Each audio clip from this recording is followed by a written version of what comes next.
The fluorescent lights of Whitmore Logistics hummed above the warehouse floor as Ethan Cole stood frozen, his 7-year-old daughter Lily's hand gripping his work jacket. Victoria Whitmore, CEO and sole heir to the company's fortune, had just spoken the words that would shatter everything he had endured in silence for 3 years. Her voice carried across the loading dock, cold and absolute, declaring him terminated for theft he had never committed. But it was not the accusation that broke him. It was the way Lily looked up at him, searching his face for an answer he could not give. Ethan Cole had learned to carry weight long before he ever lifted a crate. At 34, his shoulders bore the invisible burden of a life that had demanded too much, too soon. His wife, Rachel, had passed 4 years ago, leaving him with a 2-year-old daughter and a grief so heavy it threatened to pull him under. He had sold their small home in Columbus, packed what little they owned into a rusted pickup truck, and driven to Cedar Falls, Iowa, because it was far enough from the memories and close enough to nothing. The job at Whitmore Logistics came through a temp agency, warehouse associate, night shift, minimum wage plus 50 cents for the inconvenient hours. Ethan took it without hesitation. He needed steady work, health insurance for Lily, and a reason to keep moving forward when every morning felt like swimming through concrete. 3 years later, he had become a fixture on the loading dock. The other workers respected him, not for his words, because Ethan rarely spoke more than necessary, but for his reliability. He arrived early, stayed late, never complained about the overtime that others refused. His supervisor, a gruff man named Patterson, had recommended him twice for promotion. Both times, the request had been denied by someone higher up the chain. Lily had grown from a toddler who cried for her mother into a curious, quiet child who understood things no 7-year-old should have to understand. She knew that her father worked nights so he could walk her to school in the mornings. She knew that the apartment they shared had thin walls and a heater that clicked too loudly, but it was theirs. She knew, without ever being told, that money was something they did not have enough of, and love was something they had in abundance. Most evenings, before his shift began, Ethan would sit with Lily at their small kitchen table. She would show him her drawings, elaborate scenes of houses with too many windows and families with too many members. He would listen as she explained each figure, assigning them names and stories that revealed more imagination than any child her age should possess. These moments were sacred to him, the only hours where the weight lifted enough for him to breathe. Victoria Whitmore existed in a different universe entirely.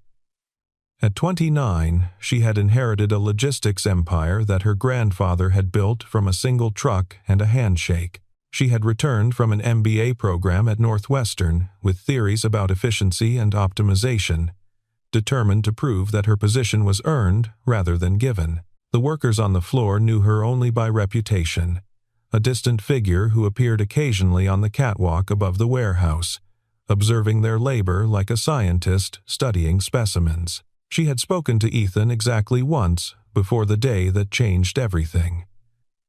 It had been a Tuesday in March, raining hard enough to delay the morning shipments.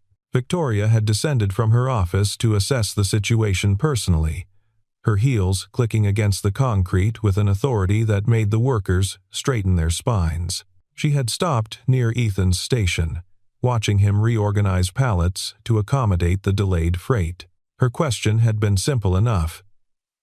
"Why are you moving those there instead of holding position?" Ethan had explained, briefly and without looking up, that the refrigerated units would spoil if they remained in the loading zone during the delay. The dry goods could wait. Victoria had stared at him for a long moment, something flickering behind her eyes that might have been surprise or might have been irritation. She had walked away without another word. Ethan had thought nothing of it. He had learned long ago that people in power rarely saw those beneath them as complete human beings. He was a function, a pair of hands that moved boxes from one place to another. That was acceptable. He did not need Victoria Whitmore to see him. He only needed the paycheck that kept Lily fed and sheltered. But Lily had noticed things that Ethan tried to hide. The way he rubbed his shoulder after particularly brutal shifts.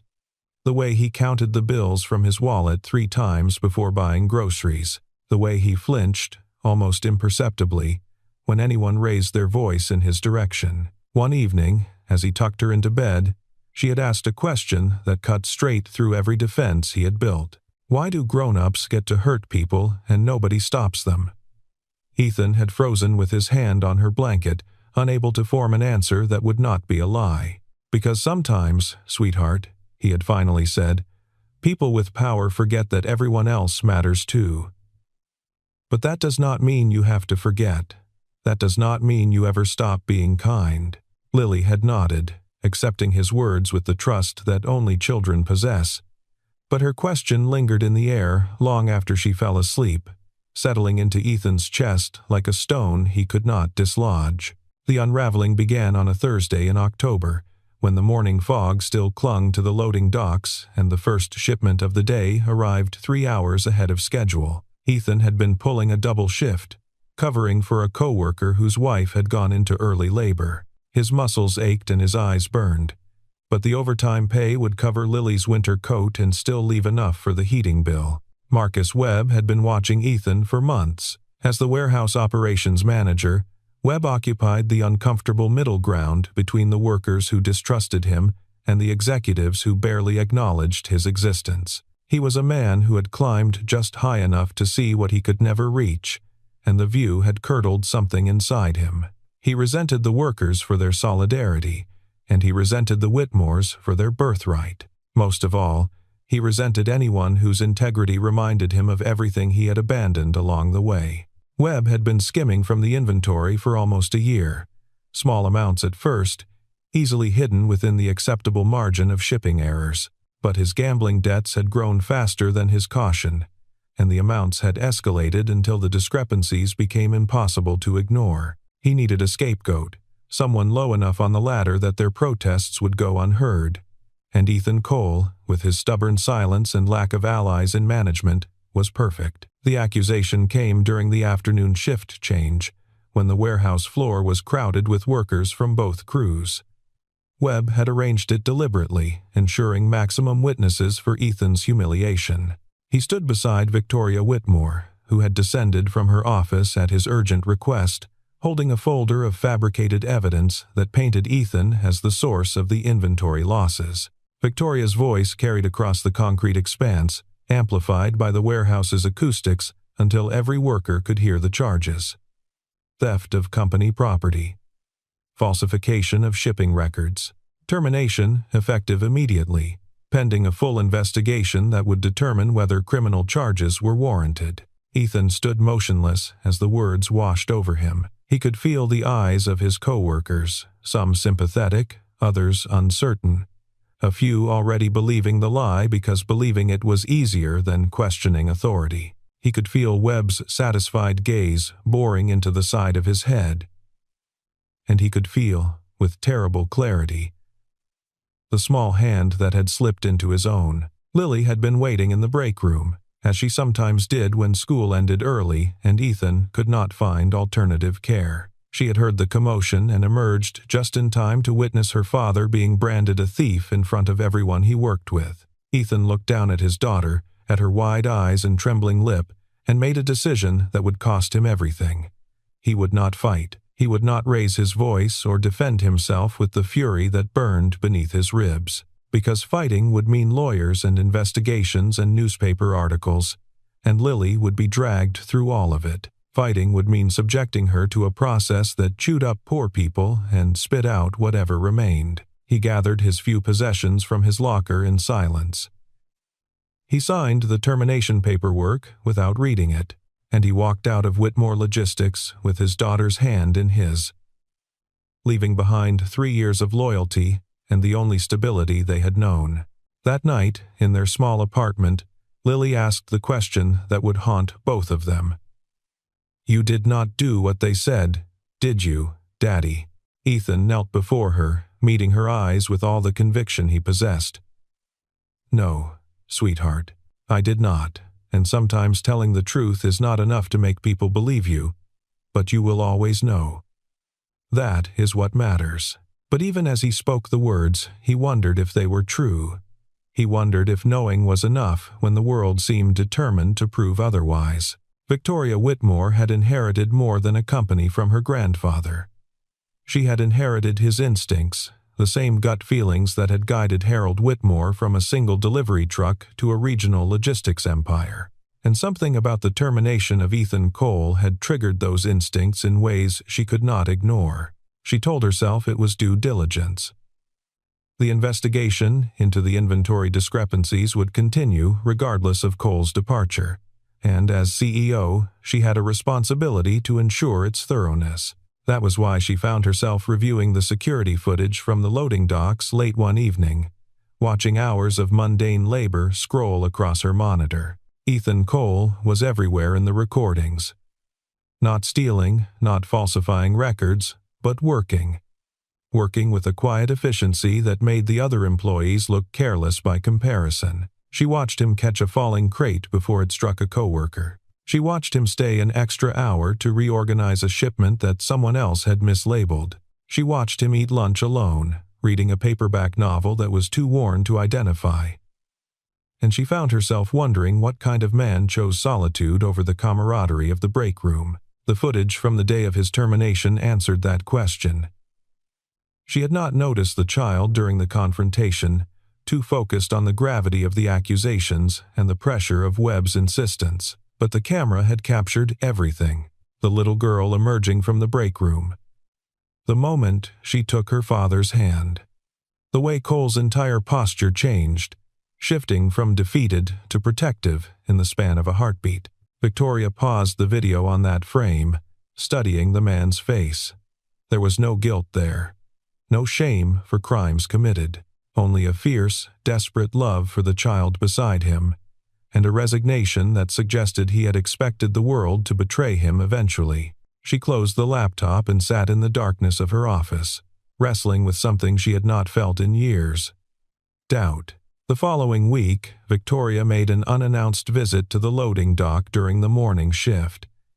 She told herself it was a routine inspection, but her eyes kept drifting to the station where Ethan Cole had worked. His replacement was a young man who moved with none of Cole's precision, who laughed too loudly at jokes that were not funny, who had already damaged 2 shipments through carelessness.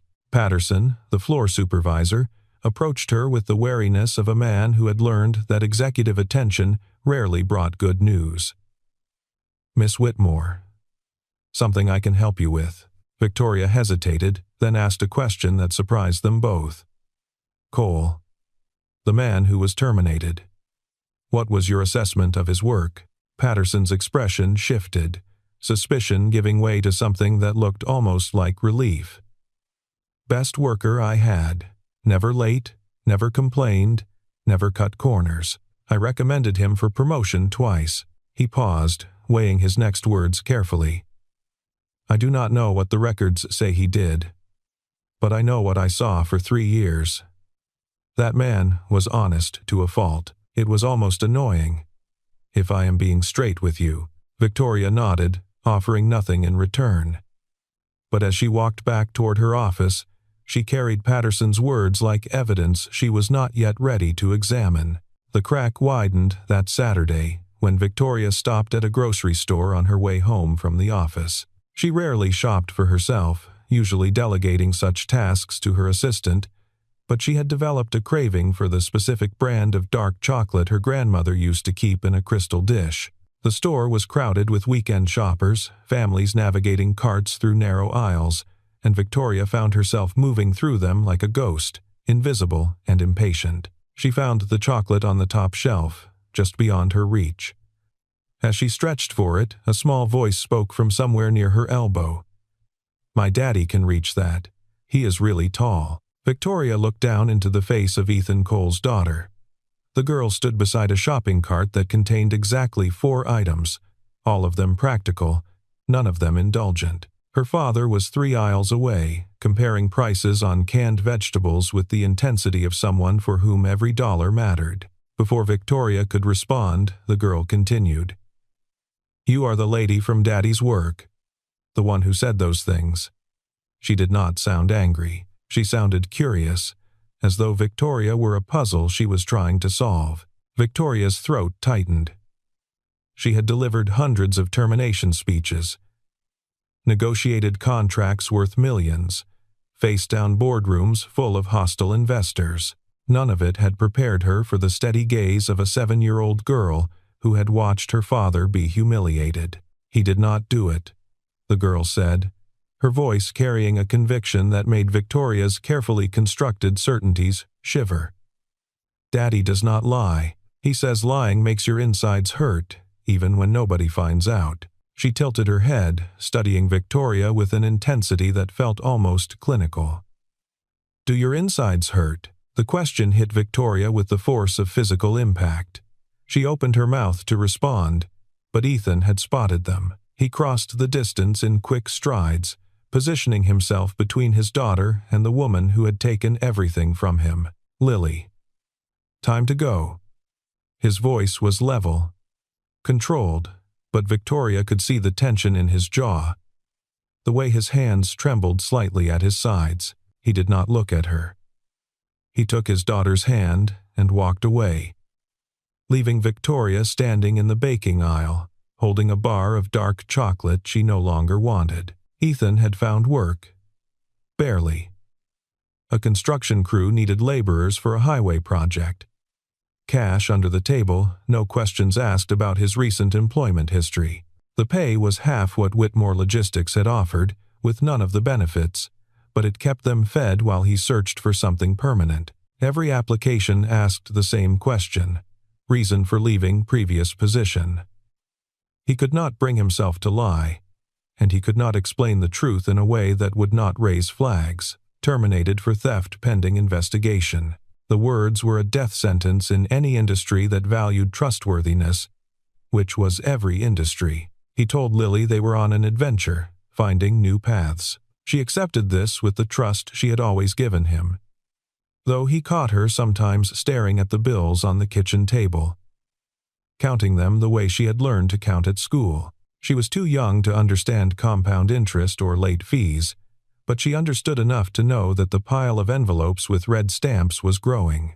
Victoria had started sleeping poorly. She blamed it on the quarterly reports, on the stress of managing a company that employed 400 people, on the pressure of living up to a legacy she had never asked for. But in the honest hours of 3 a.m., she knew the truth. The girl's question haunted her. She returned to the security footage, this time going back months.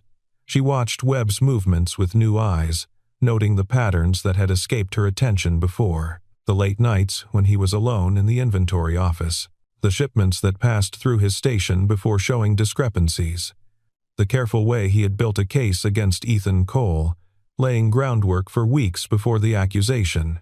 The evidence was circumstantial but damning, and the more she looked, the more she realized how thoroughly she had been manipulated. Victoria had climbed a mountain to reach her position, fighting against assumptions about nepotism and gender at every step. She had learned to trust data over intuition, to demand proof before making accusations. And yet, when Marcus Webb had presented his fabricated evidence, she had accepted it without question.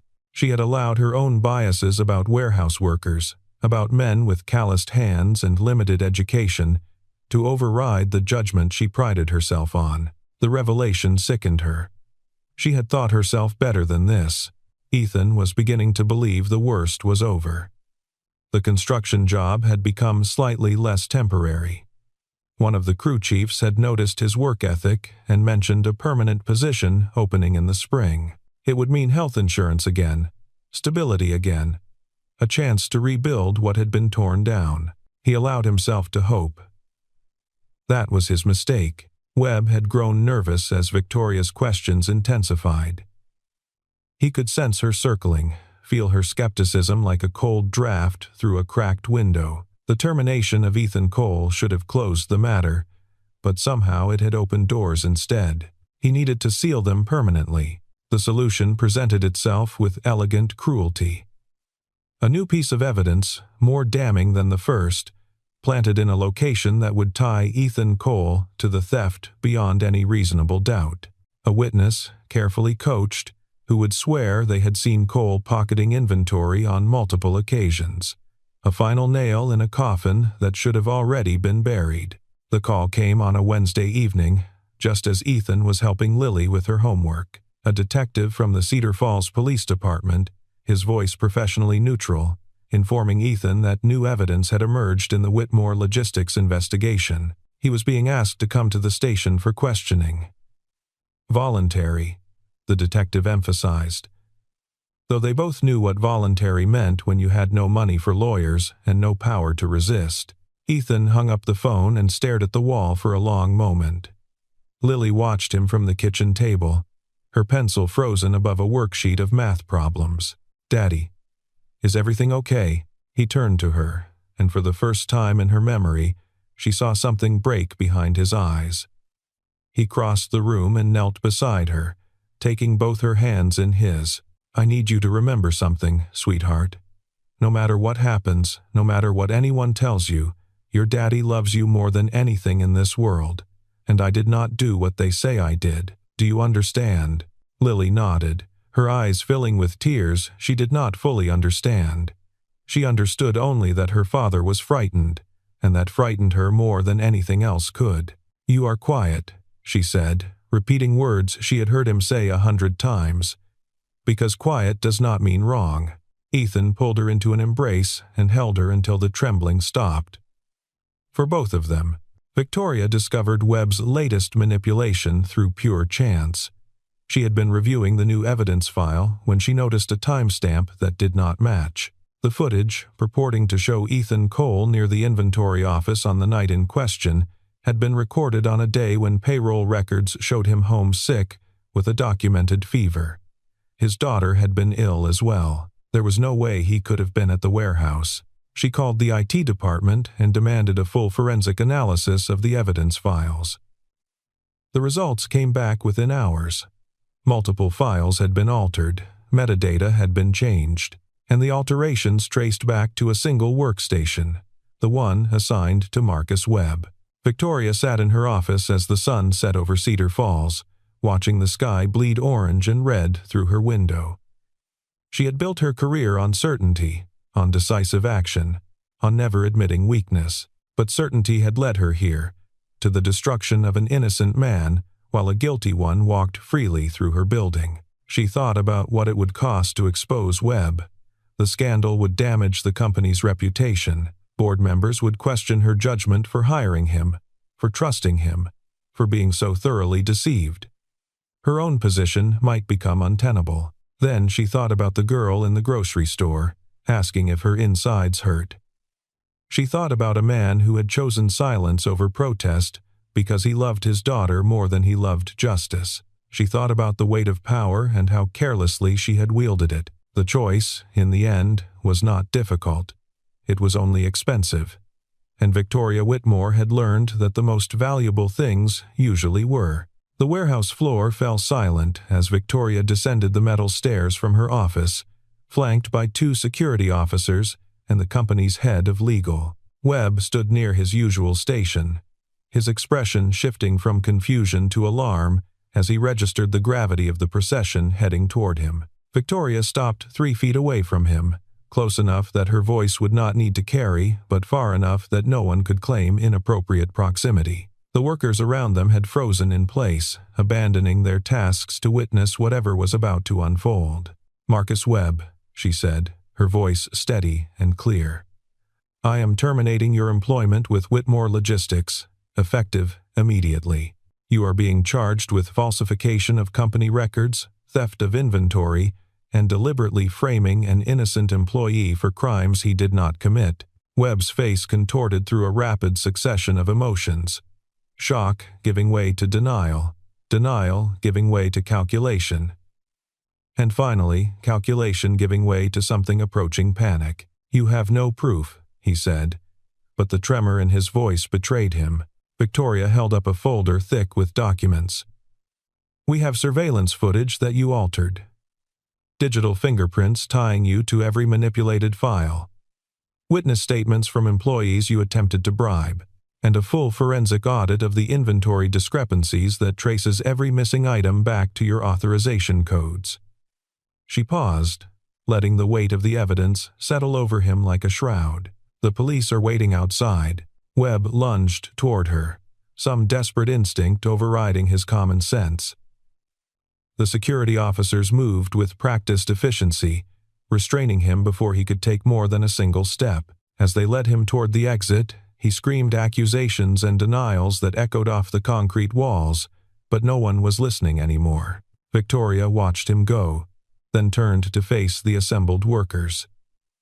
She had prepared a speech, careful words designed to minimize damage and reassure stakeholders. But looking at the faces before her, people who had labored under Webb's cruelty and doubted their own colleague, she abandoned the script. "I made a mistake," she said, and the admission rippled through the crowd like a stone dropped in still water. "I trusted the wrong person. I failed to investigate thoroughly, and an innocent man paid the price for my failure. His name is Ethan Cole, and I intend to make this right." She did not wait for reactions or questions. There would be time for those later. Right now, there was only one thing that mattered. Ethan was in the police station parking lot when his phone rang. The detective had released him hours ago. The questioning suspended indefinitely, pending new information. He had been sitting in his truck, unable to summon the energy to drive home and face his daughter with nothing but uncertainty to offer. The voice on the other end was female, professional, and vaguely familiar. "Mr. Cole, this is Victoria Whitmore. I need to speak with you. I know I have no right to ask anything of you, but please." "Let me explain." Ethan's grip tightened on the phone. 3 months ago, this woman had destroyed his life with a single declaration. She had not asked for his side of the story, had not questioned the evidence presented to her, had not considered that a man who worked double shifts to support his daughter might be something other than a thief. He should hang up. He should let her explain to his voicemail if she was so desperate to be heard. He should protect himself from whatever new manipulation this might represent, but something in her voice gave him pause. Something that sounded almost like genuine remorse, though he had learned to distrust such things from people in positions of power. "The diner on 5th Street, he said finally. "I will give you 10 minutes. Victoria arrived first, sliding into a booth near the back where the overhead light flickered intermittently. She ordered coffee she would not drink and waited. Her hands folded on the table in a posture she recognized from board meetings, the posture of someone preparing to deliver difficult news. Ethan entered through the side door, scanning the room with the wariness of a man who had learned to expect betrayal. He spotted her immediately, but took his time crossing the distance, as though each step required separate authorization from his wounded pride. He sat across from her without greeting, his expression neutral in a way that revealed more than anger would have. He was not going to make this easy. She did not deserve easy. "Marcus Webb has been arrested," she began. "He was the one stealing from the company. He fabricated the evidence against you.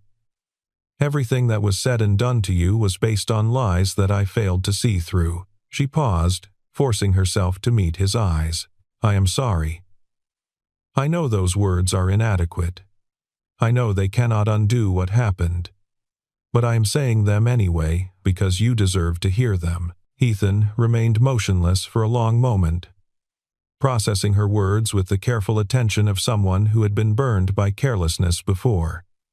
Then he spoke, and his voice was rougher than she expected. "My daughter thought I was going to prison. She cried every night for a week because she thought they were going to take her daddy away. Do you know what that does to a 7-year-old? Do you understand what you took from us?" Victoria did not look away, though every instinct urged her to flinch from the pain in his words. "I am beginning to understand, and I do not expect forgiveness. I only came here to tell you that the charges have been dropped, permanently. Your record will show that you were wrongfully terminated, and I want to offer you your position back, with full back pay for the time you were unemployed and a promotion to the supervisor role that should have been yours 2 years ago." Ethan's laugh was bitter and brief. "You think I want to work for someone who destroyed my reputation on a liar's word? No." Victoria shook her head slowly. I think you want to take care of your daughter, and I think you are too practical to refuse an opportunity because of pride, even justified pride." She slid a folder across the table, identical to the one she had used to condemn Webb. "This is everything. The full investigation, the evidence proving your innocence, Webb's confession. You can share it with whoever you need to. Restore your name on your own terms. The job offer stands, whether you accept it or not." She rose from the booth, leaving the folder and her untouched coffee behind. But she stopped before reaching the door, turning back one final time. "Your daughter asked me something when I saw her at the store. She asked if my insides hurt." Victoria's voice softened to something almost fragile. "They do. They have for weeks. And they should." She left before he could respond, walking out into a night that suddenly felt less suffocating than it had in months. Ethan returned to Whitmore Logistics on a Monday morning, not because he had forgiven Victoria Whitmore, but because Lily needed stability more than he needed vindication. The workers greeted him with a warmth that surprised him, clapping his shoulders and offering coffee and generally treating him like a returning hero rather than a disgraced suspect. Patterson shook his hand firmly and said he had always known the truth would come out. Victoria watched from her office window as Ethan resumed his position on the floor. She had expected him to avoid her, to treat her with the professional coldness that the situation warranted. Instead, 3 days into his return, he appeared at her office door with a question about inventory procedures that could have easily been directed to Patterson. She answered the question, and he lingered for a moment after the answer was complete. "My daughter wants to know if you found the chocolate you were looking for." At the store, Victoria blinked, thrown by the unexpected reference. "I did not buy it," she admitted. "I lost my appetite." Ethan nodded slowly, something shifting behind his eyes. "She has questions about you. Lily. She asks why the powerful lady said sorry when other powerful people never do. What do you tell her?" "I tell her that sometimes people surprise you. That admitting you were wrong takes more strength than pretending you were right." He paused, weighing his next words carefully. "I am not ready to forgive you, but I can recognize what you did. It cost you something, going public with Webb's crimes. Members of your own board wanted you to handle it quietly. You chose not to." Victoria was silent for a moment, absorbing his words. "Your daughter is very wise for 7 years old. She gets it from her mother," Ethan said, and it was the first time Victoria had heard him mention the woman who was absent from their lives. "Rachel would have liked that you said sorry. She believed everyone deserved a second chance, even people who probably did not deserve the first one." He left before Victoria could respond, but something had changed in the space between them. Not forgiveness, not yet, but perhaps the first small step toward something that might eventually become understanding. The weeks that followed were not easy. Victoria restructured the management hierarchy, implementing new oversight procedures that would prevent another Webb from rising undetected. She visited the warehouse floor more often, learning names and faces she had previously ignored, forcing herself to see the human beings behind the productivity metrics. The workers remained wary of her, but the wariness gradually softened as they recognized genuine effort rather than performative gestures. Ethan found himself in an unfamiliar position, respected rather than tolerated. Patterson deferred to his judgment on scheduling matters. Younger workers sought his advice on everything from equipment handling to navigating difficult supervisors. He had spent so long being invisible that visibility felt almost uncomfortable, but Lily's pride in his new title made the discomfort worthwhile. Victoria noticed the change in him as well. The rigid tension in his shoulders began to ease. He laughed occasionally with coworkers, a sound she had never heard before. And sometimes, when their paths crossed on the warehouse floor, he would nod at her with something that approached warmth. She did not seek him out. She did not want to pressure him or create an obligation he had not chosen, but she found herself scheduling her floor visits during his shifts, lingering near his station when questions arose that could have been answered elsewhere. She told herself it was professional interest, ensuring the integration of a valuable employee. She knew it was something else entirely. The breakthrough came on a rainy Thursday when the heating system failed in the warehouse's east wing.